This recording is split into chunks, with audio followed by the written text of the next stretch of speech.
معزز سامعین اکرام، السلام علیکم۔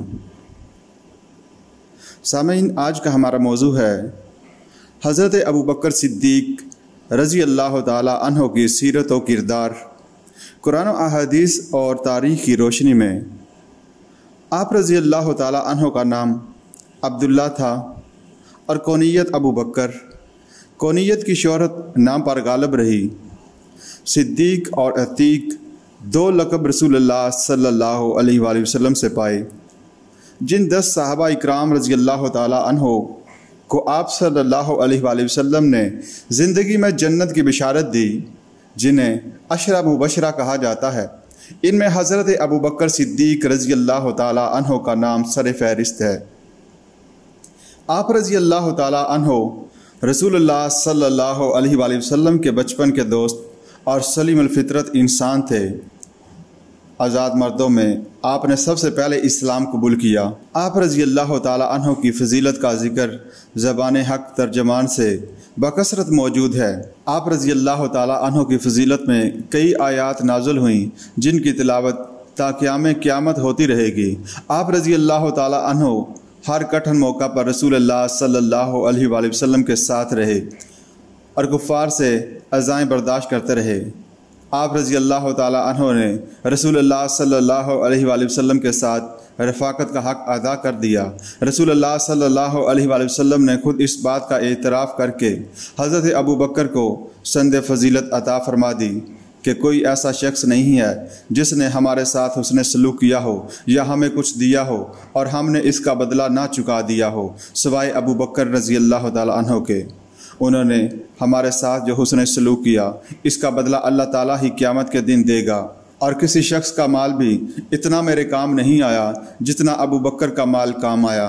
اصحاب رسول اگرچہ سب کے سب صحابیت کے شرف سے مشرف تھے، تاہم ابوبکر صدیق رضی اللہ تعالیٰ عنہ کی امتیازی حیثیت کو وہ بھی تسلیم کرتے تھے۔ حضرت عمر رضی اللہ تعالیٰ عنہ کہتے ہیں، ابوبکر ہمارے سردار ہیں، وہ ہم میں سب سے بہتر اور افضل ہیں، اور رسول اللہ صلی اللہ علیہ وآلہ وسلم کو ہم میں سب سے زیادہ محبوب ہیں۔ ایک موقع پر رسول اللہ صلی اللہ علیہ وآلہ وسلم نے فرمایا، ایسے لوگوں کے لیے جن میں ابوبکر موجود ہوں مناسب اور درست نہیں کہ ابوبکر کے سوا کوئی دوسرا شخص ان کا امام ہو۔ یہ فرمان رسول صلی اللہ علیہ وآلہ وسلم اس بات پر سند کی حیثیت رکھتا ہے کہ رسول اللہ صلی اللہ علیہ وآلہ وسلم کے بعد خلافت کے حقدار ابوبکر ہی تھے۔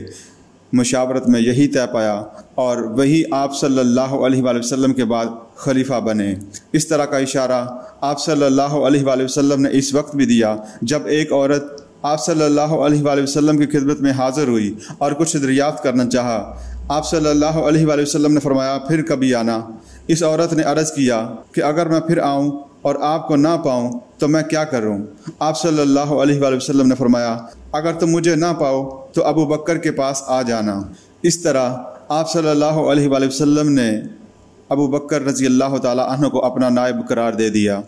ایک دو نہیں بلکہ کئی موقعوں پر آپ صلی اللہ علیہ وآلہ وسلم نے ابوبکر صدیق رضی اللہ تعالی عنہ کی فضیلت بیان فرمائی، جس سے صاف ظاہر ہوتا تھا کہ آپ صلی اللہ علیہ وآلہ وسلم کی وفات کے بعد خلافت کا بار اٹھانے کے لیے حضرت ابوبکر صدیق رضی اللہ تعالی عنہ سے موضوع تر کوئی شخصیت نہ تھی۔ حضرت محمد بن حنفیہ رحمۃ اللہ علیہ کہتے ہیں کہ میں نے اپنے والد ماجد حضرت علی رضی اللہ تعالی عنہ سے دریافت کیا کہ امت میں رسول اللہ صلی اللہ علیہ وآلہ وسلم کے بعد سب سے بہتر اور افضل کون ہے؟ تو انہوں نے فرمایا کہ ابوبکر۔ میں نے کہا ان کے بعد کون؟ تو انہوں نے فرمایا کہ عمر۔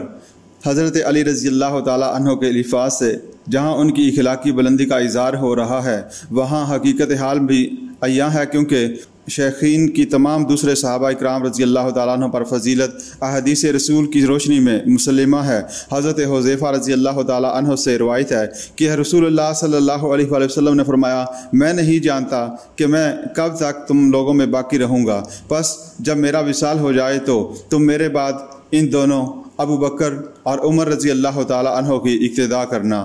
یہ امر مسلم ہے کہ رسول اللہ صلی اللہ علیہ وآلہ وسلم کے فرامین خواہش نفس کے تابع نہیں ہوتے، بلکہ ان کی زبان تو وحی کی ترجمان ہوتی ہے، کیونکہ خود قرآن مجید میں آیا ہے کہ وَمَا يَنْطِقُ عَنِ الْهَوَىٰ إِنْ هُوَ إِلَّا وَحْيٌ يُوحَىٰ وہ خواہش نفس سے بات نہیں کرتے، وہ تو وہی فرماتے ہیں جو اللہ کی طرف سے وحی کی جاتی ہے۔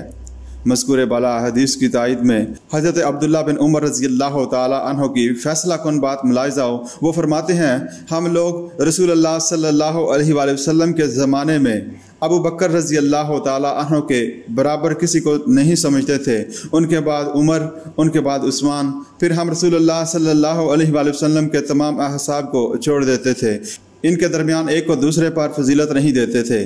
ظاہر ہے عبداللہ بن عمر رضی اللہ تعالی عنہ کی یہ رائے حضور صلی اللہ علیہ وآلہ وسلم کے طرز عمل کو دیکھ کر ہی تھی، کیونکہ حضرت ابو بکر رضی اللہ تعالیٰ عنہ کے حق میں اسی طرح کی فضیلت کئی مرتبہ رسول اللہ صلی اللہ علیہ وآلہ وسلم بیان فرما چکے تھے۔ جب رسول اللہ صلی اللہ علیہ وآلہ وسلم کے لیے قریش مکہ کی شدید مخالفت کی وجہ سے مکہ میں رہنا ممکن نہ رہا تو اللہ تعالیٰ نے انہیں مدینہ کی طرف ہجرت کا حکم دیا۔ چنانچہ یہ حکم پا کر آپ سیدھے حضرت ابو بکر کے ہاں گئے، جو آپ صلی اللہ علیہ وآلہ وسلم کے سچے جانثار اور رازداں تھے، اور ان کو رفیق سفر بنایا۔ دونوں دوست روانہ ہوئے۔ حضرت عائشہ اور حضرت اسماء رضی اللہ تعالی عنہ نے رخت سفر تیار کیا۔ جلدی میں توشہ باندھنے کو کوئی چیز نہ ملی تو حضرت اسماء نے اپنے کمر بند کو پھاڑ کر 2 ٹکڑے کیے۔ اس پر آپ صلی اللہ علیہ وآلہ وسلم نے حضرت اسماء کو ذات انطاکین کا نام دیا۔ قریش نے آپ صلی اللہ علیہ وآلہ وسلم کا پیچھا کیا اور گرفتاری پر انعام کا اعلان کیا۔ کئی لوگ آپ صلی اللہ علیہ وآلہ وسلم کی تلاش میں نکل کھڑے ہوئے۔ آپ صلی اللہ علیہ وآلہ وسلم مکہ مکرمہ کے قریب سور پہاڑ کے ایک غار میں 3 دن تک روپوش رہے۔ اس خطرناک گھڑی میں ابو بکر رضی اللہ تعالی عنہ آپ کے ساتھ رہے۔ اس واقعے کا ذکر خود قرآن مجید میں بائیں الفاظ میں مذکور ہے، اِلَّا تَنْصُرُوهُ فَقَدْ نَصَرَهُ اللَّهُ اِذْ أَخْرَجَهُ الَّذِينَ كَفَرُوا ثَانِيَ اثْنَيْنِ إِذْ هُمَا فِي غَارٍ إِذْ يَقُولُ لِصَاحِبِهِ لَا تَحْزَنْ إِنَّ اللَّهَ مَعَنَا فَأَنزَلَ اللَّهُ سَكِينَتَهُ عَلَيْهِ۔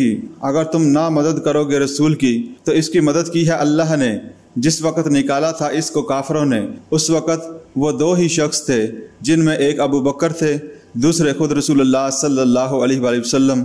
جب وہ دونوں غار ثور میں تھے، اس وقت پیغمبر اپنے رفیق کو تسلی دیتے تھے کہ غم نہ کر، اللہ ہمارے ساتھ ہے، تو اللہ نے ان پر تسکین نازل فرمائی۔ غار میں قیام کے دوران رسول اللہ صلی اللہ علیہ وآلہ وسلم کی رفاقت وہ بڑی فضیلت ہے جو کسی دوسرے صحابی کو نصیب نہ ہو سکی۔ آپ صلی اللہ علیہ وآلہ وسلم کے ساتھ ابو بکر کی ان رفاقتوں کا ذکر کرتے ہوئے آپ نے ابو بکر رضی اللہ تعالی عنہ سے فرمایا، انت صاحبی فی الغار وصاحبی علی الحوض، تم غار میں میرے ساتھی تھے اور آخرت میں حوض کوثر پر بھی میرے ساتھی ہو گئے۔ آپ صلی اللہ علیہ وآلہ وسلم کے جانثار تو اور بھی بہت تھے، مگر سفر ہجرت میں آپ کے ساتھ مصاحبت کے شرف میں ابو بکر کا کوئی ہمسر نہیں۔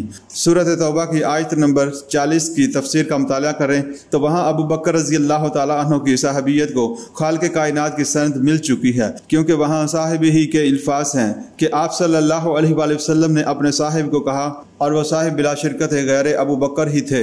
ابو بکر رضی اللہ تعالیٰ عنہ کی یہ فضیلت ہے کہ حضرت عمر اپنی تمام زندگی کی نیکیوں کے بدلے میں حضرت ابو بکر کی اس رات کا اجر لینے کے خواہش مند تھے۔ عشرہ مبشرہ میں حضرت ابو بکر رضی اللہ تعالیٰ عنہ کا نام سب سے اوپر ہے۔ حضرت ابو ہریرہ رضی اللہ تعالیٰ عنہ سے روایت ہے کہ رسول اللہ صلی اللہ علیہ وآلہ وسلم نے ارشاد فرمایا، جبریل امین میرے پاس آئے، میرا ہاتھ پکڑا اور مجھے جنت کا وہ دروازہ دکھلایا جس سے میری امت جنت میں داخل ہوگی۔ یہ سن کر ابو بکر رضی اللہ تعالیٰ عنہ نے عرض کیا، حضور میرے دل میں یہ آرزو پیدا ہوئی کہ میں بھی اس وقت حضور صلی اللہ علیہ وآلہ وسلم کے ساتھ ہوتا اور میں بھی اس دروازے کو دیکھتا۔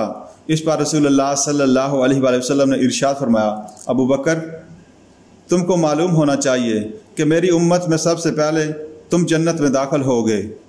ہو سکتا ہے جبرائیل کی یہ آمد شب معراج میں ہو یا کسی اور وقت معراج کی طرح کا یہ ملائے اعلیٰ کا سفر ہو، یا کشف کے طور پر جبرائیل سے آپ صلی اللہ علیہ وآلہ وسلم کی ملاقات ہوئی ہو۔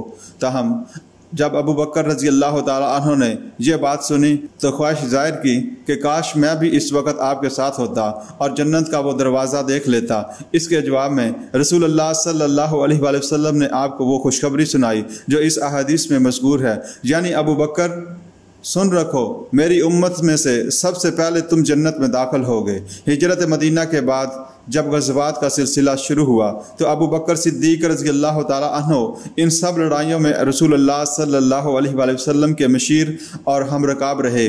غزوہ بدر حق و باطل کے درمیان پہلا فیصلہ کن معرکہ تھا۔ اس غزوہ میں ابو بکر تیغ و بیکاف رسول اللہ صلی اللہ علیہ وآلہ وسلم کی حفاظت پر مامور رہے۔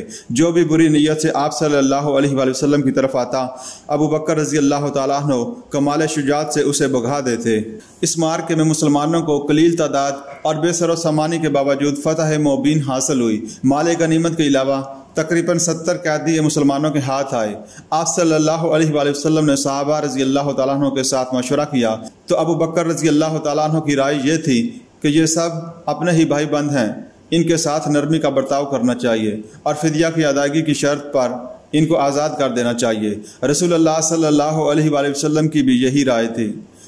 اسی رائے کے مطابق عمل کیا گیا، اگرچہ اللہ تعالیٰ کے ہاں پسندیدہ تر رائے عمر فاروق رضی اللہ تعالیٰ عنہ کی تھی کہ ان سب کو تہ تیگ کرنا چاہیے تاکہ کفار پر اسلام کی دھاک بیٹھ جائے اور وہ آئندہ کے لیے کبھی مقابلے کی جرت نہ کریں۔ تاہم ابو بکر صدیق کی رائے وہی تھی جو رسول اللہ صلی اللہ علیہ وآلہ وسلم کی تھی۔ جنگ احد میں ابتدائی ہزیمت کے بعد جب مجاہدین دوبارہ صف آرا ہوئے اور کفار مکہ بھاگ کھڑے ہوئے تو جس جماعت نے ان کا تعاقب کیا اس میں ابو بکر بھی تھے۔ اس طرح بعد میں ہونے والے تمام غزوات میں آپ شریک ہو کر داد شجاعت دیتے رہے۔ 6 ہجری میں غزوہ بنی مستق پیش آیا۔ اس میں ابو بکر رضی اللہ تعالیٰ عنہ رسول اللہ صلی اللہ علیہ وآلہ وسلم کے ہم رکاب تھے۔ واپسی پر مجاہدین شب کے وقت مدینہ کے قریب اترے۔ ام المومنین عائشہ صدیقہ رضی اللہ تعالیٰ عنہا اس سفر میں آپ صلی اللہ علیہ وآلہ وسلم کے ساتھ تھیں۔ صبح جب وہاں سے کوچ کیا تو ام المومنین باہر گئی ہوئی تھیں۔ واپس آئیں تو لشکر کوچ کر چکا تھا، چنانچہ پریشان اور غمگین پڑاؤ کی جگہ پر لیٹ گئی۔ حضرت صفوان بن معطم رضی اللہ تعالیٰ عنہ عمر رسیدہ صحابی تھے جو کوچ کے بعد قیام گاہ کا جائزہ لے کر سب سے آخر میں روانہ ہوتے تھے۔ انہوں نے جب ام المومنین رضی اللہ تعالیٰ عنہ کو دیکھا تو احترام کے ساتھ اونٹ پر سوار کر کے انہیں مدینہ لے آئے۔ منافقین تو اما وقت فتنہ پردازی کے لیے تیار رہتے تھے، چنانچہ اس واقعہ کو بھی انہوں نے غلط رنگ میں اچھالا۔ حضرت عائشہ اور حضرت ابو بکر رضی اللہ تعالیٰ عنہ دونوں کو رسول اللہ صلی اللہ علیہ وآلہ وسلم کے ہاں غیر معمولی تقرب تھا، چنانچہ رشک کی وجہ سے بعض مسلمانوں کو بھی زبان کھولنے کی ہمت ہو گئی۔ غضب یہ ہوا کہ حضرت ابو بکر رضی اللہ تعالیٰ عنہ کا ایک عزیز مستح رضی اللہ تعالیٰ عنہ بن اساسہ جس کی آپ کفالت کرتے تھے وہ بھی اس سازش میں منافقین کا ہم نوا ہو گیا۔ اس بات پر حضرت ابو بکر رضی اللہ تعالیٰ عنہ کو سخت افسوس ہوا۔ اس واقعہ کی حقیقت سورۃ نور کے دوسرے رکوع میں بائیں الفاظ بیان کر کے اس کو بہتان عظیم قرار دیا گیا۔ جن لوگوں نے حضرت عائشہ پر تہمت لگائی وہ تمہاری ہی جماعت سے ہیں، اس کو تم اپنے لیے شر نہ سمجھو بلکہ وہ تمہارے لیے خیر ہے۔ ان میں ہر شریک گناہ کو بقدر شرکت سزا ملے گی اور ان میں سے جس نے بہت زیادتی کی ہے اس پر سخت عذاب ہوگا۔ جب تم نے یہ بات سنی تھی تو تم نے یوں کیوں نہ کہہ دیا کہ ہم اس لائق نہیں کہ ایسی بات زبان پر لائیں، اللہ پاک ہے، یہ تو بڑا بہتان ہے۔ چنانچہ جب آسمانوں سے بھی حضرت عائشہ رضی اللہ تعالیٰ عنہ پر الزام کو بہتان عظیم کہہ دیا گیا تو حضرت ابو بکر کو مستح رضی اللہ تعالیٰ عنہ پر ناراضی ہوئی اور انہوں نے اس کی کفالت سے ہاتھ کھینچ لیا۔ اس پر یہ آیات نازل ہو گئیں، وَلَا يَأْتَلِ أُولُو الْفَضْلِ مِنْكُمْ وَالسَّعَةِ أَنْ يُؤْتُوا أُولِي الْقُرْبَى وَالْمَسَاكِينَ وَالْمُهَاجِرِينَ فِي سَبِيلِ اللَّهِ وَلْيَعْفُوا وَلْيَصْفَحُوا أَلَا تُحِبُّونَ أَنْ يَغْفِرَ اللَّهُ لَكُمْ وَاللَّهُ غَفُورٌ رَحِيمٌ۔ تم میں فضیلت والے اور صاحب حیثیت لوگ رشتہ داروں، مسکینوں اور مہاجرین فی سبیل اللہ کو نہ دینے کی قسم نہ کھائیں اور چاہے کہ انہیں معاف کر دیں اور ان سے درگزر کریں۔ کیا تم یہ نہیں چاہتے کہ اللہ تم کو بخش دے اور اللہ بڑا بخشنے والا رحمت والا ہے؟ اس پر حضرت ابو بکر رضی اللہ تعالیٰ عنہ نے اللہ تعالیٰ سے بخشش مانگی اور مستح رضی اللہ تعالیٰ عنہ کی کفالت خوش دلی کے ساتھ بحال کر دی۔ ان آیات میں جہاں ابو بکر رضی اللہ تعالیٰ عنہ کو صاحب مال کہا گیا ہے وہاں انہیں صاحب فضیلت بھی تسلیم کیا گیا ہے اور خالق کائنات کی طرف سے ان کے حق میں یہ بہت بڑا اعزاز ہے۔ 7 ہجری میں خیبر پر فوج کشی ہوئی۔ اس مہم پر ابو بکر صدیق رضی اللہ تعالیٰ عنہ کو سپہ سالار مقرر کیا گیا۔